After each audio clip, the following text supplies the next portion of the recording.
You know, another thing, in addition to what I just posted, this could be a part two to that, basically.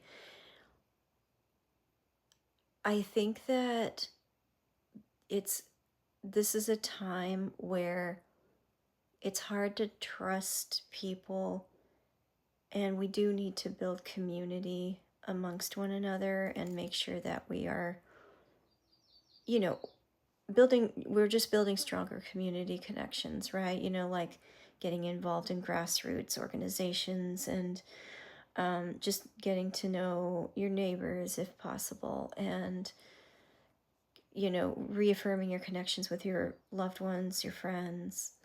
That's good. That's an important thing to do. What I do think is at this particular moment in time, I think it's just good to be smart about not completely assuming that, like, okay, let me try to explain this in a way that makes sense. Have you ever dealt with somebody who just always seems to have an agenda behind everything they do? And, like, you really want to believe that they're turning over a new leaf, they're good, they see the light, and then they flip shit on you, and they end up showing that they had an agenda, and it really messes you up, it hurts you. I think it's smart during this time to know how to respond to that in terms of certain officials at the top.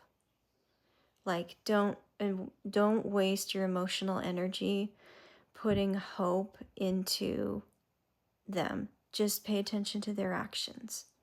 As I said in the previous video, pay attention to their actions.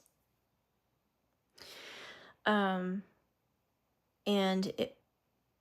it's kind of like trying to, you know how some people say don't make friends with people at work? Well, it's because it's a different dynamic, a different setting. And this, I would say it's a similar thing, you know, it's a similar thing with our politicians who represent us. All that matters is that we basically have to call them and hold them accountable no matter what performance they may be putting on. Just stick to holding them accountable. That's it.